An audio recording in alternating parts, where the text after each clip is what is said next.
What? Morning already? I felt thirsty and opened my eyes to see the dazzling morning sun streaming in through the window. I'm John, 28 years old, just a regular single guy working at an advertising company. Yesterday, we had a company party. Perhaps I drank too much. I can't remember anything. I managed to wake up my lazy body, which still had some alcohol left in it, and looked around to find my tie and bag carelessly tossed on the floor. Perhaps I had let loose a little too much, being our first party in a while. With a pounding headache from the hangover, I stood there in a daze when suddenly my cell phone rang. The call was from my colleague Bob. Hey John, good morning. You okay after last night? Bob's voice on the other end of the phone sounded like he found something amusing. Maybe I messed up after all. Honestly, I'm a bit dizzy with this hangover. I can't remember anything from last night. Did I do something weird? No way. You don't remember doing all that. As the truth unfolded from Bob's words, my face turned redder by the minute. At last night's party, I met our junior colleague Emma after a long time. She was a sweet 24-year-old woman, a junior in the department I used to be a part of. However, for some reason, I had been keeping my distance from her. Apparently, Emma didn't find it amusing and took this opportunity to approach me. Don't you think you've been a little cold lately, John? You used to be there for me. That's right. Being a senior in the same department, I often listened to Emma's worries. But she consulted me so often without considering my convenience, it was frankly bothersome. I'm sorry, but I just switched departments, and frankly, I have enough on my plate right now. Plus, you have a boyfriend. He might worry if you're frequently dining alone with another man, don't you think? Yes, Emma had a boyfriend, yet she kept insisting on talking and inviting me to bars and restaurants. I listened to her complaints, and because of our positions, I ended up paying every time. Looking back, I might have been taken advantage of in the past. However, I was swallowed up by her strong pace and was at her beck and call. Tonight, however, I managed to express my intentions with the help of alcohol. I drank too much due to the tension, and my memory cut off from there. According to Bob, she seemed clearly discontent with my words. So, you won't listen to me anymore, John. That's right. I think it's for the best. Even to an outsider, Emma seemed too persistent. I was getting tired of it. Then she provocatively said, You refuse my talks, but you're often out with department head Catherine, aren't you? Isn't that unfair? She's indeed beautiful, but somewhat aloof, and she's 9 years older than me. Oh, you're not by any chance attracted to Catherine, are you? Don't badmouth Catherine. According to Bob, I abruptly cut her off by slamming my beer glass on the table. Emma, who only knew my usual calm demeanor, was taken aback by my sudden change. But the surprise didn't end there. Incredibly, I made a shocking statement at the party. Yes, that's right. I love my department manager. You just don't know it, Emma. The manager, in reality, is really cute. Who cares if she's older? Who cares about her position? I love her. I can't stand it. I'm crazy about her. Just saying it was enough to make me blush. But what was really bad was that at that moment, the manager was standing right behind me. She was late to the drinking party because she had errands that day, and she came at the absolute worst possible timing. After that, I drank too much and blacked out, falling on the spot. Bob somehow got me home by taxi. Listening to the whole story made me despair at my own reckless behavior, but Bob seemed to enjoy it till the end. To be honest, the way you interfered with Emma ruined the fun atmosphere of the drinking party. Listening to what you, John, said felt so refreshing. Maybe the manager was happy to receive a once-in-a-lifetime confession like that. No, there's no way, right? If it's just me embarrassing myself, it would have been fine. But to even get the section chief in trouble is another story. This situation developed, but the trigger goes back 6 months ago when I was transferred to the advertising department. The manager of the advertising department, Catherine, became my immediate boss. She is 33, 5 years older than me, and single. She has beautiful dark brown glossy hair tied back and beautiful features with cat-like eyes shining in a deep brown color. She stood out even in the office. Not only her work, but also the way she dressed in a suit on her slender figure was dazzling. And she had many fans in the company, regardless of gender. I was glad to be able to work under such an excellent person. But it seemed that she did not have a good impression of me and actually said this to me. "John, please stop messing up the relationships within the department. Currently, it seems like you're having a relationship with a female employee who has a boyfriend. Apparently, she thinks that I'm having a relationship with Emma. But as I mentioned before, I was just listening to her story. I tried to explain the details, but she said, 'That's enough,' and cut off my explanation, so the misunderstanding was never cleared up.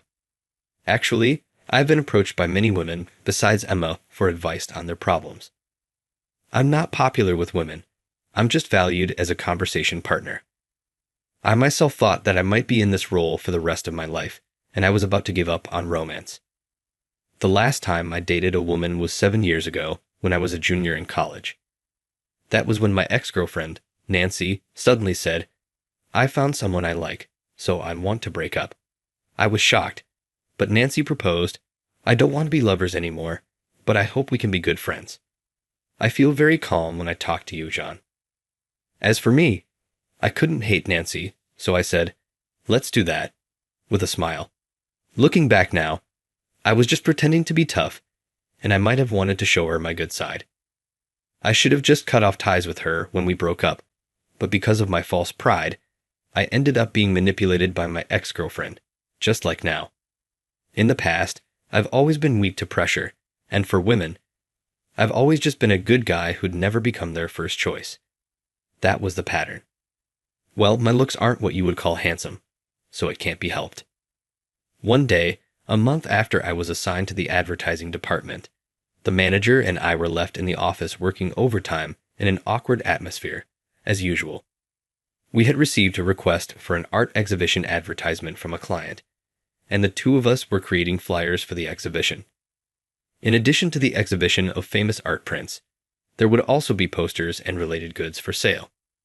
The two of us were each staring at a computer, trying to create an attractive flyer that would entice customers to buy, but there was no one else in the office, and it was awkward to just work silently. Thinking that it might start a conversation, I glanced at the manager, and she was staring at a postcard printed with a painting called Water Lilies by Monet, which was one of the sales items for the art exhibition. Thinking it might start a conversation, I said, "It's a beautiful painting," and she brightened her eyes and began to talk happily in a way that was completely different from usual. "Isn't it? Monet is an impressionist painter, and he has painted many pictures of water lilies. This painting on the postcard is owned by the boss of a museum of art." She talked about Monet passionately for a while.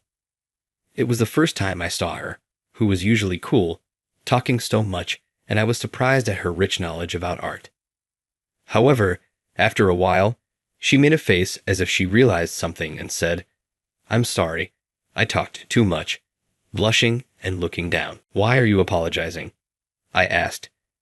I didn't know what kind of painter Monet was, so I found her explanation really interesting. I also secretly thought it was cute how our section chief got so passionate talking about what she loved. But she said, "Enough with the pleasantries," and shook her head side to side while blushing. I know, when it comes to talking about art, I just can't help but get excited. That's perfectly fine. If we're working in advertising, knowledge of art is absolutely essential. Our conversation continued to flow naturally, and we were able to make significant progress on our flyer. As the overtime for the day was wrapping up, I decided to be bold and asked the manager, "Would you like to go for a drink?" I thought that since we had warmed up to each other, having a drink would deepen our relationship even further.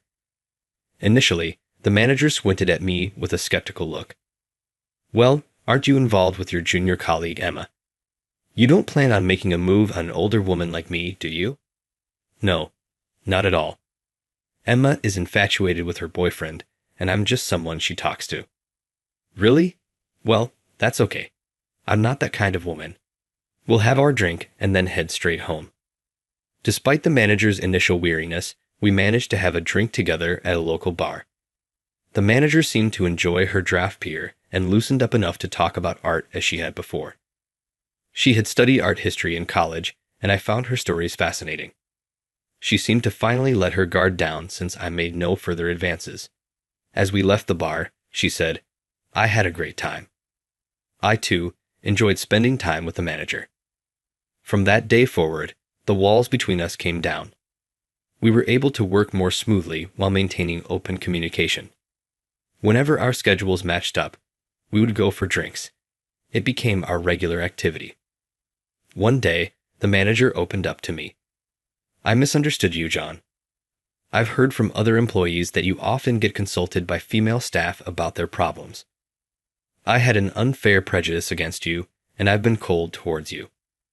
And I truly regret that I smiled and said to the deeply apologetic manager, "No worries at all." When someone hears that you're alone with female employees, it's a common assumption. But now I can understand why Emma feels the way she does. Just talking with you, John, is healing in its own way. The manager shared her past trauma with me. "You know how I get really excited and talk nonstop when it comes to art? My previous partner found that repulsive. He didn't expect me to be so talkative because I appear to be a reserved person. It was a shock when he broke up with me because of that, so I've been trying to keep quiet ever since. Looking back, I've been treating you the same way I was treated. It was wrong of me to form a negative image of you before getting to know you. I never imagined that the manager had such a past. She had been pretending to be someone she wasn't after being rejected for being her true self. I would never do that. That's because I genuinely like the manager just the way she is. Spending time together, she became someone special to me before I knew it. Catherine, I think you're incredibly charming just the way you are. We've managed to understand each other like this, so let's let bygones be bygones. Please, I'd love for you to continue sharing about art with me." And my words made Catherine smile genuinely. "Because you're such a good listener, John. You also satisfy my frustrations that I've been holding back for so long, so I'm really grateful. But recently, I've been a little worried about you. You've been frequently asked out by Emma, and you're paying for her meals, aren't you? I think it's a bit different if you listen to her concerns once in a while. You're right. I've been feeling stressed about my relationship with Emma, so I think I'm going to distance myself a bit. Until now, I could only find my sense of self-worth by being close to someone. But since meeting Catherine and falling in love, I've come to want to spend my precious time with my special person. That's how I came to the events of last night. Having fallen in love with Catherine, I tried to keep a distance from Emma, but I never thought I would make such a blunder while drunk. I was beating myself up over it, but I decided to apologize to Catherine first and nervously made a call. Catherine must have been appalled because I went on a drinking spree. Listening to the dial tone with a bad feeling in my chest, Catherine answered the phone quicker than I expected. "Hello, Catherine. I'm really sorry about yesterday. My thoughtless actions have caused you trouble. I know an apology won't cut it, but please let me get down on my knees." "Whoa, John, calm down. There's no need for you to do that. Just calm down." As soon as I heard Catherine's voice over the receiver, I blurted out an apology. From the tone of her voice, it didn't seem like she was angry. Instead, Catherine said something unexpected. "I'm actually on my way to your apartment right now. You seemed really drunk yesterday, and I thought your handover must have been rough. I'm coming to check on you. I brought some stuff, so let me in." I hadn't expected Catherine to come to my place. 10 minutes later, the intercom rang, and Catherine had bought not only food, but also mineral water and paints. "I'm sorry for making you worry." "No, it's fine. You've always been so good to me. You drank a little too much last night, didn't you? You don't look so good. You should get some rest today." Catherine said that and comforted me with kind words. But the words, "you drank too much," stuck in my chest. Probably, she interpreted my words last night as, he couldn't help it because he was drunk, and was silently signaling, "I don't mind." But I wanted to convey my feelings properly. "Catherine, even though I don't remember anything from yesterday, everything I said at the party is true." "Huh. When she heard my words, Catherine looked at me with a surprised face.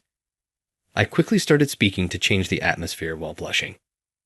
But of course, I understand if it's impossible. I'm happy just being by your side, Catherine. If we can continue to work together from now on, that's more than enough. So please forget what I just said. While I was talking, Catherine hugged me tightly. For a moment, I couldn't understand what was happening, but Catherine was crying, saying, "I'm happy." I was really happy about what you said yesterday, but I thought I shouldn't take it seriously, so I was acting defensive. I never thought you felt the same way about me, John. Huh. You like me too. Yes, spending time with you, I've grown to like you. Not as a subordinate, but as a man. But you were so kind, John. I've always told myself not to expect anything from that kindness. I've been so mean, advising you to keep your distance from Emma because I wanted you all to myself. I'm just awful, aren't I? Tears streamed down her face as I held her. Like I said before, I love you just as you are, Catherine. I'm incredibly happy that you feel that way about me. We savored our happiness, holding each other tightly. A year after we confessed our feelings to each other, I invited Catherine into a French restaurant for our first anniversary and proposed to her there. "Marry me," I said, handing her a diamond ring. Catherine beamed with joy. What a romantic proposal. My heart's racing because when I confessed my feelings, I was so hammered that I couldn't remember it. I wanted to etch the words of my proposal in my brain. I can see that I will never forget today, even after decades of being married to you. I know that as long as I'm with you, we'll make many wonderful memories together.